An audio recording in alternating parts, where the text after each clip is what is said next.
अस्सलाम वालेकुम। आज हम चैप्टर 4 को इंशाल्लाह डिटेल में देखेंगे साइंस का। शुरू करते हैं। Structure of atom. एलिमेंट जो जितने भी एलिमेंट हैं जिस चीज़ से बने होते हैं उसको एटम कहा जाता है। आप what do you think structure, what is productive, सारी चीज़ों को देखते हैं एक एक करके। लेट्स सी कि पहले क्या है। सबसे पहले इलेक्ट्रॉन। इलेक्ट्रॉन, अब एटम के अंदर जो छोटे छोटे पार्टिकल्स होते हैं उनमें सबसे पहले इलेक्ट्रॉन का जिक्र।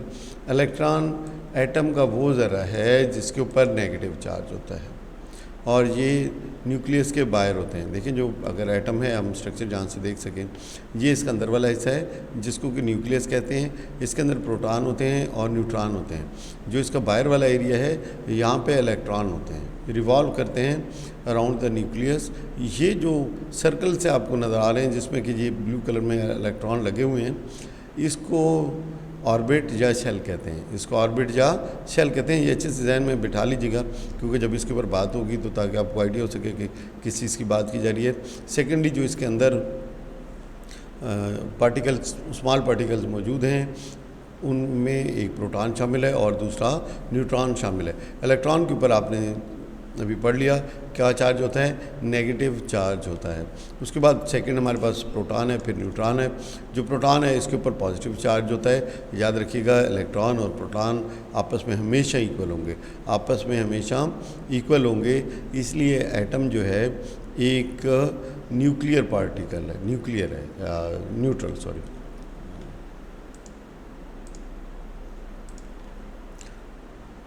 किस किस्म का पार्टिकल है जी? न्यूट्रल होता है। एटम जो होता है हमेशा क्या होता है? न्यूट्रल होता है। और वजह क्या है न्यूट्रल होने की? कि जो पॉजिटिव चार्ज हैं वो इक्वल होते हैं किसके? नेगेटिव चार्जेस के। ये दोनों आपस में क्या होते हैं? इक्वल होते हैं, पॉजिटिव और नेगेटिव। पॉजिटिव चार्ज किस पे है? प्रोटॉन पे है। नेगेटिव चार्ज किस पे है? इलेक्ट्रॉन के ऊपर है। इन दोनों की क्वांटिटी इक्वल होती है, तो पॉजिटिव और नेगेटिव चार्ज एक दूसरे को कैंसिल कर देते हैं। इसलिए एटम के ऊपर कोई भी चार्ज नहीं होता। इसके मुकाबले में जो न्यूट्रॉन है, अब न्यूट्रॉन के ऊपर कोई भी चार्ज नहीं होता। न्यूट्रॉन न्यूट्रल होते हैं, इनके ऊपर कोई भी चार्ज नहीं होता। इलेक्ट्रॉन क्लियर हो गया जी। नेगेटिव चार्ज वाले वो एटम्स में नेगेटिव चार्ज वाले वो पार्टिकल्स जो कि न्यूक्लियस के बाहर होते हैं। प्रोटॉन पॉजिटिव चार्ज और ये न्यूक्लियस के अंदर होते हैं। प्रोटॉन और इलेक्ट्रॉन हमेशा इक्वल होते हैं। न्यूट्रॉन नो चार्ज, और ये कहाँ पे होंगे जी? ये न्यूक्लियस के अंदर होंगे। एटॉमिक नंबर, जो नंबर ऑफ प्रोटॉन्स हैं उन्हें एटॉमिक नंबर भी कहा जाता है। ठीक हो गया जी बात।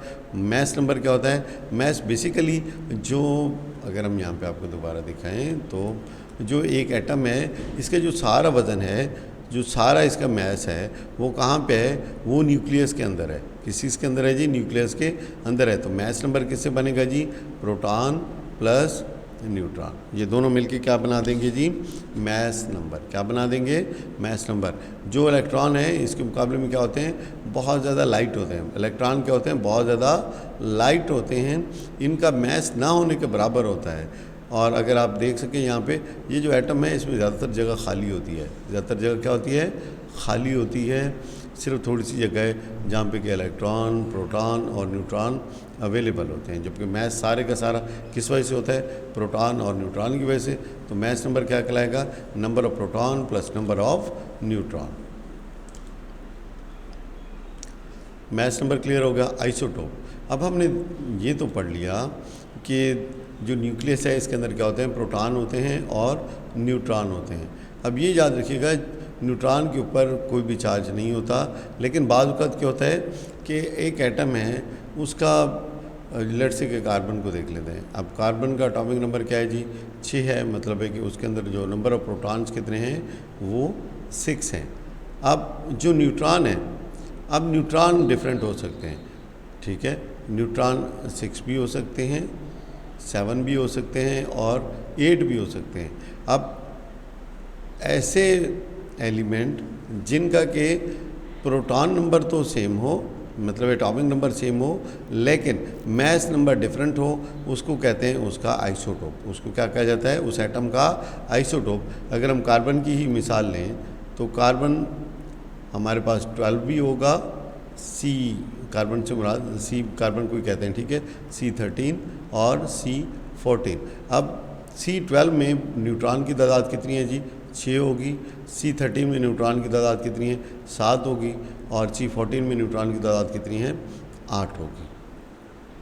तो कार्बन 12, कार्बन 13 और कार्बन 14। तो क्या बात, लेकिन ये याद रखिएगा कि जो एटॉमिक नंबर होता है क्या चीज़ होती है जी?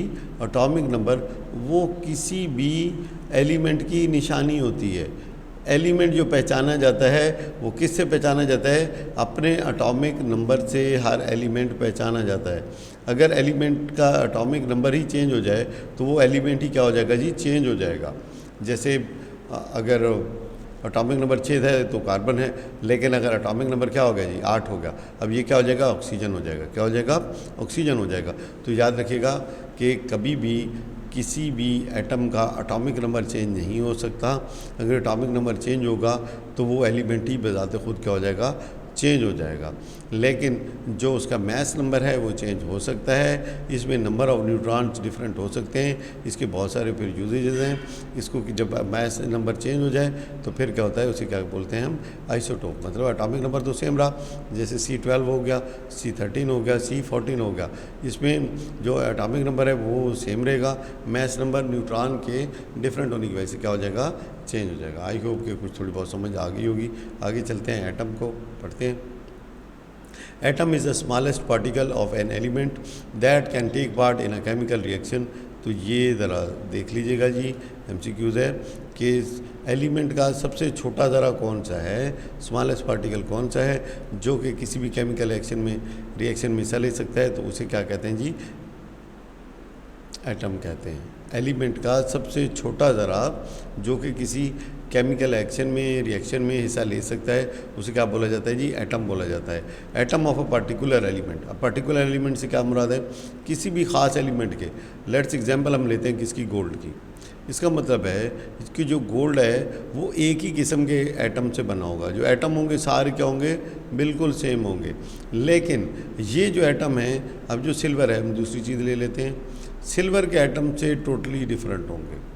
सही होगी बात? अब सिल्वर के एटम, लेकिन वो आपस में एक जैसे होंगे, आपस में एक जैसे होंगे, लेकिन दूसरे एलिमेंट के मुकाबले में बिल्कुल क्या होंगे? डिफरेंट होंगे। तो ये बात तो होगी साफ। Atoms of a particular element are alike, बिल्कुल एक जैसे होते हैं, but they are different from the atoms of other elements. अब the major part of an atom is empty. ये देखें, ये एक एटम आपको दिखाया गया। यहाँ पे देखें बाहर वाले हिस्से में क्या होते हैं जी? अब तो याद हो गया होगा। इलेक्ट्रॉन अंदर क्या होते हैं आपके पास? ये पॉजिटिव चार्ज वाले प्रोटॉन, और नो चार्ज वाले क्या होते हैं? न्यूट्रॉन। अब ज़्यादातर जगह क्या है? खाली है, जबकि थोड़ी सी जगह जिसके अंदर ये वाला जो अंदर वाला हिस्सा है, इसको क्या बोला जाता है? न्यूक्लियस। क्या बोला जाता है जी? न्यूक्लियस। इसके अंदर होते हैं प्रोटॉन और न्यूट्रॉन, और बाहर वाले हिस्से में electron. Modern research on atomic structure shows that it consist of number of small particles. अब ये मॉडर्न रिसर्च की बात कहाँ से आ गई कि पहले ये समझा जाता था कि एटम के अंदर कोई और छोटे पार्टिकल नहीं है, लेकिन बाद की रिसर्च ने साबित किया कि इसके अंदर काफ़ी सारी छोटे पार्टिकल्स मौजूद हैं। आपकी क्लास में हम इन 3 को डिस्कस करेंगे, प्रोटॉन, इलेक्ट्रॉन और न्यूट्रॉन। अच्छा जी, सबसे अहम भी यही हैं, प्रोटॉन, इलेक्ट्रॉन और न्यूट्रॉन। प्रोटॉन क्या होता है? प्रोटॉन के ऊपर पॉजिटिव चार्ज होता है, न्यूक्लियस के अंदर होते हैं, और यूनिट पॉजिटिव चार्ज का मतलब होता है सिंगल चार्ज। अच्छा जी, उसके बाद इलेक्ट्रॉन क्या है? ये नेगेटिवली चार्ज हैं, रिवॉल्व करते हैं अराउंड द न्यूक्लियस के इर्द गिर्द घूमते हैं। अच्छा, इन डिफरेंट ऑर्बिट्स। ये जो मैंने आपको कहा था, ये जो सर्कल बने होते हैं, इनको क्या बोला जाता है जी? ऑर्बिट्स या शेल बोला जाता है। क्या बोला जाता है? ऑर्बिट या शेल। तो जो इलेक्ट्रॉन है इन ऑर्बिट या शेल्स के अंदर घूमते हैं, और इसके ऊपर भी सिंगल पॉजिटिव नेगेटिव चार्ज होता है। नेक्स्ट है न्यूट्रॉन। न्यूट्रल पार्टिकल हैं, कोई भी इनके ऊपर चार्ज नहीं होता, no charge. They are also present in the nucleus. ये भी किसके अंदर होते हैं? न्यूक्लियस के अंदर ही होते हैं। Proton, electron and neutron are known as, ये अब इंपॉर्टेंट किस्म का MCQs है। फंडामेंटल जो पार्टिकल्स हैं एटम के, वो कौन कौन से हैं? वो यही 3 हैं, इलेक्ट्रॉन, प्रोटॉन और neutron. The number of proton present in the nucleus of an atom is equal to the number of electron present. ये मैंने आपको पहले बता दिया कि जो नंबर ऑफ प्रोटॉन होंगे वो हमेशा इक्वल होंगे नंबर ऑफ इलेक्ट्रॉन के। अब जो पॉजिटिव चार्जेस हैं जो प्रोटॉन के ऊपर थे वो किसके इक्वल होंगे, नेगेटिव चार्जेस हैं इलेक्ट्रॉन के उसके बराबर होंगे। The atom is therefore electrically neutral particle, इसलिए एटम क्या है, न्यूट्रल पार्टिकल है प्रोटॉन और इलेक्ट्रॉन के इक्वल होने की वजह से। अब हर एलिमेंट को सिंबल्स की मदद से पहचाना जाता है। किसकी मदद से, सिंबल्स की मदद से। तो क्या यूज़ करेंगे हम, इंग्लिश यूज़ करेंगे या लैटिन नेम यूज़ करेंगे। एक लेटर भी हो सकता है और दो लेटर भी हो सकते हैं। अब एक लेटर की सूरत में इस सिंबल्स को, इसको कहा जाता है, इन लेटर्स को कहा जाता है सिंबल कहा जाता है। Usually the first capital letter of the name of the element is used as symbol. आमतौर पे क्या किया जाता है कि उसका जब नेम होता है उसका पहला लेटर सिंबल के तौर पे यूज़ कर लेते हैं। लेकिन अगर दो लेटर हैं किसी सिंबल के अंदर तो उसकी क्या वजह है, उसकी वजह ये होती है, जैसे हम बता दें आपको कि H ये हाइड्रोजन के लिए यूज़ करते हैं। अब हाइड्रोजन के बाद नेक्स्ट एलिमेंट जो हमारे पास H से आ रहा है वो है हीलियम। अब देखिए जब हमने एक H यूज़ कर दिया है हाइड्रोजन के लिए, अब उसको दोबारा तो नहीं यूज़ किया जा सकता, तो फिर इसके लिए क्या करेंगे, यहाँ से एक H ले लेंगे और कोई भी एक अल्फ़ाबेट ले लिया जा सकता है, वो दूसरा भी हो सकता है, कोई और भी हो सकता है, ठीक है। तो हीलियम के लिए क्या लफ्ज़ यूज़ करेंगे, H और E। इसका मतलब है कि जब आपको कोई कैपिटल में जितने भी किसी फार्मूले के अंदर जितने भी कैपिटल में आपको लेटर नज़र आएंगे, इसका मतलब है उतने ही एलिमेंट मौजूद हैं। आपने जो स्मॉल अल्फ़ाबेट हैं उनको काउंट नहीं करना। स्मॉल अल्फ़ाबेट सिर्फ इसलिए यूज़ किए जाते हैं कि आइडेंटिफिकेशन में परेशानी ना हो। पहले एक दफ़ा फर्स्ट कैपिटल यूज़ हो चुका होता है तो फिर दोबारा उसको एक अकेला तो नहीं यूज़ किया जा सकता, उसके साथ एक स्मॉल अल्फ़ाबेट ऐड कर दिया जाता है। फॉर एग्जांपल ये वही आ गया, H is a symbol of hydrogen and Na is a symbol of sodium taken from its Latin name natrium. ये भी एक MCQs है कि जनाब अली सोडियम का लैटिन नेम क्या है, तो ये क्या है, नेट्रियम इसका लैटिन नेम है। और Na इसका मतलब है जहाँ भी आप देखेंगे Na यूज़ होगा तो N तो हो गया पहला लेटर, और A स्मॉल लेटर है, इसको आप मतलब है कि सिंगल में पढ़ेंगे कि ये टोटल मिला के एक एलिमेंट है। अब नेक्स्ट आ जाते हैं हम, जो एटॉमिक नंबर होता है उसको ज़ाहिर किया जाता है किस सिंबल से, जनाब अली जी के साथ। किसके साथ, जी के साथ, ये भूलना नहीं है। अब ये याद रखिएगा एटॉमिक नंबर, अब एटॉमिक ए से है, एटॉमिक ए से है, लेकिन सिंबल ए से नहीं है, याद रखिएगा। ये क्या है, जी से डिनोट किया जाता है प्रोटॉन। अब इससे एक ये है जहाँ जितने, इसका मतलब है जी का जो नंबर होगा वो क्या होंगे आपके, उतने ही क्या होंगे प्रोटॉन होंगे और उतने ही क्या होंगे आपके इलेक्ट्रॉन होंगे, क्योंकि दोनों इक्वल होते हैं, ठीक है। Atomic number means number of proton and number of protons are also equal to number of electron. तो अगर आपको कहीं पे भी जी की वैल्यू मतलब एटॉमिक नंबर दिया गया है तो वहाँ से आप प्रोटॉन भी बता सकते हैं और इलेक्ट्रॉन भी बता सकते हैं। ये सवाल पेपर के अंदर आएगा। All the atoms of an element have the same number of proton. जितना भी एक एटम का एलिमेंट होते हैं सबके प्रोटॉन नंबर क्या होते हैं, सेम होते हैं। ये सवाल पेपर में आएगा। इससे मुराद ये है कि इससे रिलेटेड इन्फॉर्मेशन कि एटॉमिक नंबर आपको दिया जा सकता है, उसमें आपने बताना होगा कि इसके जनाब अली इलेक्ट्रॉन कितने हैं, प्रोटॉन कितने हैं और न्यूट्रॉन कितने हैं। तो ये आपको कुछ इन्फॉर्मेशन दे दी जाती है, बाकी आपने खुद रिड्यूस करनी होती है। नेक्स्ट क्या है, मैच नंबर। अब मैच नंबर को ज़ाहिर किया जाता है किसके साथ, ए के साथ, ये याद रखिएगा। मैच नंबर ए के साथ और जी के साथ क्या था जी, एटॉमिक नंबर। अब मैच नंबर इसका मतलब है आपको मैच नंबर गिवन है, इट्स मीन्स कि आपको ये मालूम है कि कलेक्टिवली दोनों को मिला के, किसको, प्रोटॉन और न्यूट्रॉन को मिला के उसकी क्वांटिटी कितनी है, प्रोटॉन और न्यूट्रॉन की क्वांटिटी कितनी है। अगर मैथ और एटॉमिक नंबर आपको गिवन हो तो फिर आप सारी चीज़ें मालूम कर सकते हैं। प्रोटॉन कितने हैं, इलेक्ट्रॉन कितने हैं और न्यूट्रॉन कितने हैं। The total number of protons plus neutron present in an atom of an element is called mass number of that element is denoted by A. Next, अच्छा जी, नेक्स्ट है जी, अब यहाँ पे देखें आपके पास एक सिंगल चार्ज नज़र आ रहा है, इसका मतलब है हमारे पास जो नंबर ऑफ प्रोटॉन हैं वो कितने हैं जी, एक है। यहाँ पे इलेक्ट्रॉन कितने हैं, एक है। अब देखें जो प्रोटॉन होते हैं वो क्या होते हैं आपका एटॉमिक नंबर क्या है, 1। अब मैस नंबर क्या होता है, प्रोटॉन प्लस न्यूट्रॉन, न्यूट्रॉन तो यहाँ पे आया नहीं तो ये भी क्या होगा 1। सिंबल इसका क्या होगा, ये H, और नेम ऑफ द एलिमेंट क्या है जी, हाइड्रोजन है। क्या है जी, हाइड्रोजन। नेक्स्ट हमारे पास क्या है, हीलियम है। अब यहाँ पे देखें 2+2, 2 प्रोटॉन 2 न्यूट्रॉन, तो मैस नंबर कितना हो जाएगा इसका जी 4। उसके बाद नंबर ऑफ प्रोटॉन कितने हैं 2। अब यहाँ पे सैम्बल इसका हीलियम क्या आ जाएगा He, और ये क्या हो जाएगा हीलियम। ठीक है जी, उम्मीद है ये तीसरा आप खुद बन लेंगे। लिथियम देखें कितने हैं 1 2 3 4 न्यूट्रॉन हैं। प्रोटॉन कितने हैं 1 2 3, इसका मतलब है 4+3, मैस नंबर क्या हो जाएगा 7, और एटॉमिक नंबर क्या हो जाएगा इसका 3 हो जाएगा। नेम क्या है इसका जी Li, और ये क्या है लिथियम। अच्छा जी, तो अब ये चीज़ तो हम ऑलरेडी, मैस नंबर क्या होता है जी proton plus neutron, A is equal to Z plus number of neutron, और number of neutron is equal to A minus Z। अच्छा, तो अगर हमें फ़र्ज़ करें एक एटम दिया गया है, for example atomic number of phosphorus is 15, क्या दिया गया है एटॉमिक नंबर किससे ज़ाहिर किया जाता है Z से ज़ाहिर किया जाता है, ये 15 है, जबकि मैस नंबर उसका क्या है A से ज़ाहिर किया जाता है, और ये क्या है जी 31 है। अब यहाँ से हम क्या इलेक्ट्रॉन भी मालूम कर सकते हैं, प्रोटॉन भी और न्यूट्रॉन भी। किस तरह से देखें, जितने इलेक्ट्रॉन होते हैं उतने ही प्रोटॉन होते हैं, जितने प्रोटॉन होते हैं उतने ही इलेक्ट्रॉन होते हैं। तो ये Z है, इलेक्ट्रॉन भी हो गए 15 और प्रोटॉन भी हो गए 15। अब न्यूट्रॉन क्या होता है, न्यूट्रॉन होता है, ये देखिए ये मैस नंबर है। मैस नंबर के अंदर कौन कौन सी चीज़ें शामिल हैं, प्रोटॉन भी शामिल है और न्यूट्रॉन भी शामिल है, और ये टोटल मिलके कितने हैं 31 है। अब 31 में से प्रोटॉन कितने हैं वो हमारे पास आ चुका है, कितने हैं जी 15 हैं। तो इसमें से अगर मैं 15 निकाल दूँ तो हमारे पास क्या चीज़ बच जाएगी, पीछे न्यूट्रॉन बच जाएंगे, वो कितने हैं 16 है। Neutron is equal to 16। I hope कि ये क्लियर होगा। नेक्स्ट हमारे पास क्या है ऑक्सीजन है, या ये टेबल हमने क्लियर करना है। अब इसका एटॉमिक नंबर क्या है जी 8 है, मैस नंबर क्या है 16 है। इसका क्या मतलब है, नंबर ऑफ प्रोटॉन कितने हैं 8 हैं, इलेक्ट्रॉन भी कितने हैं 8 हैं। न्यूट्रॉन क्या है, इस 16 में से 8 को माइनस कर लेंगे, हमारे पास आंसर क्या आ जाएगा 8 आ जाएगा। नेक्स्ट हमारे पास क्या है जी 12, और ये 24 में से 12 हम माइनस करेंगे तो हमारे पास आंसर क्या आ जाएगा 12। ये 31 है अब, और इधर क्या है 15 है, तो इसका मतलब है 15 इलेक्ट्रॉन 15 प्रोटॉन, और 31 में से 15 माइनस करेंगे तो ये 16।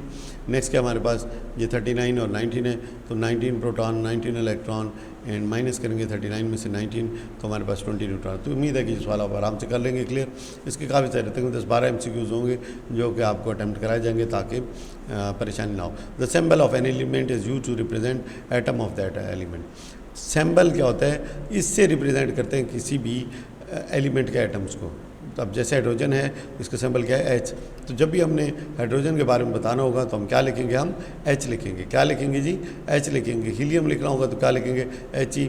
सोडियम लिखना होगा तो क्या होगा Na। इस पर फर्दर आगे बात करेंगे। Atomic number given on a symbol of element in the periodic table indicates the number of protons present in one atom of that element.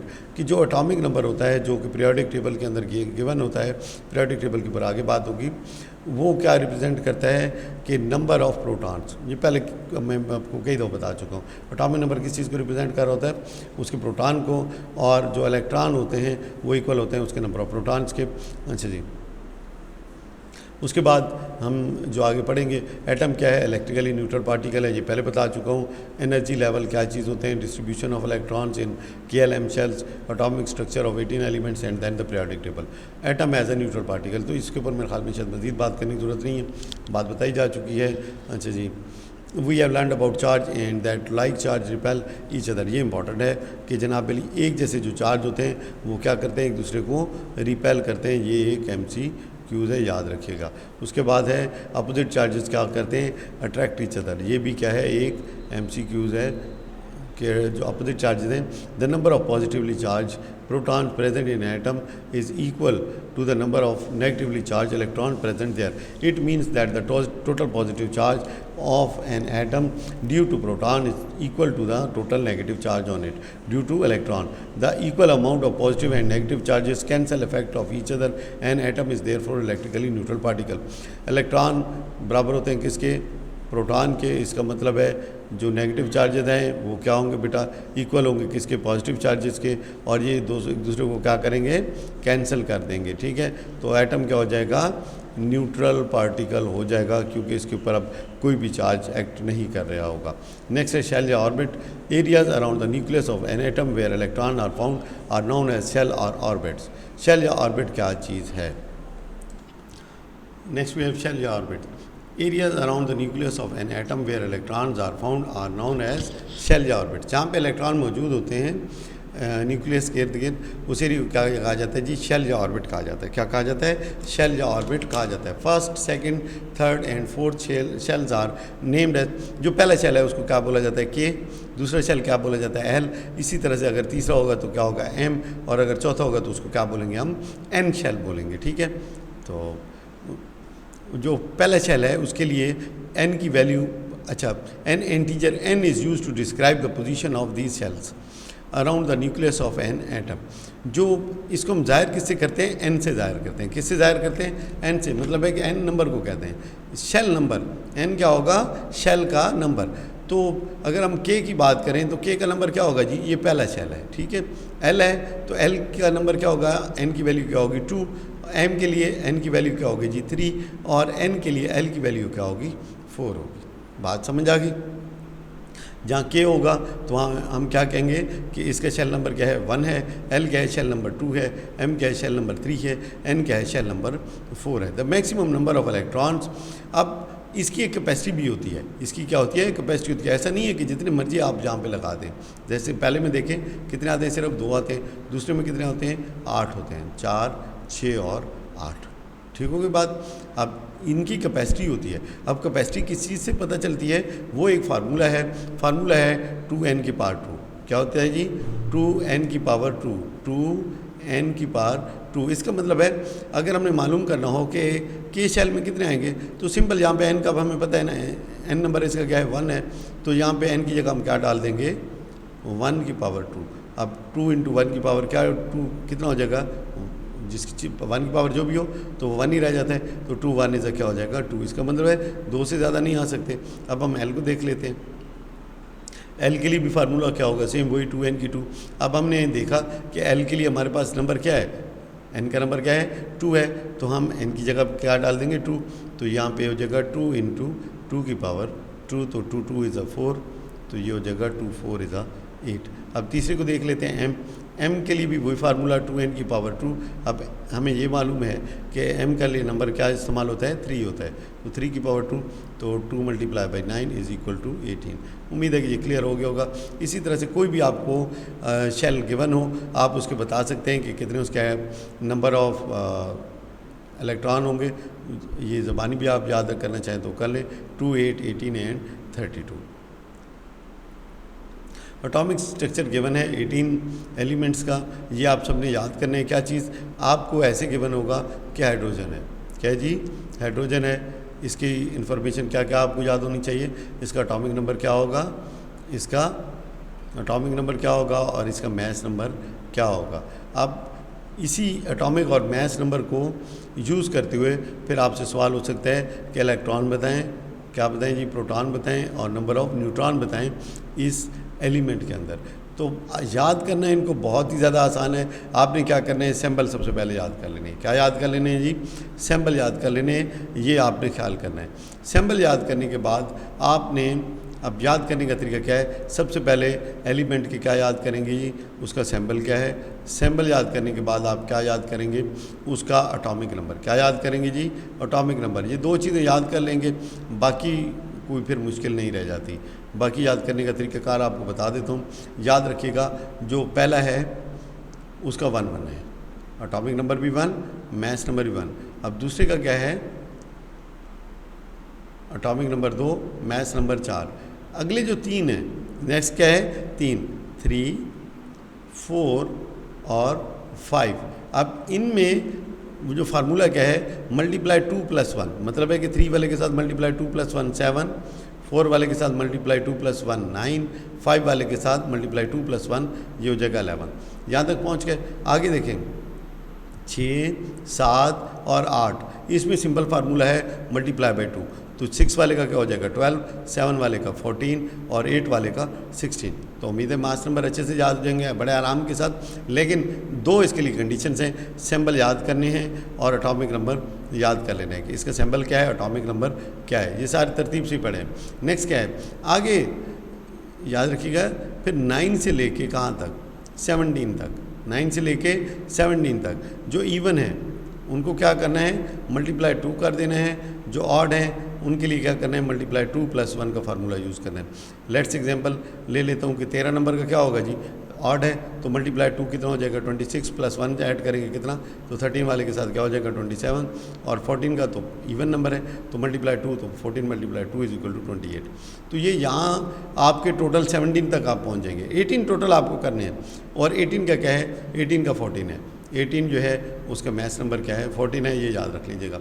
तो आपने क्या देखा कि जो पहले दो हैं उसमें 1 के साथ 1 है, 2 के साथ 4 है, फिर 3 4 5 फार्मूला क्या है, मल्टीप्लाई 2 + 1।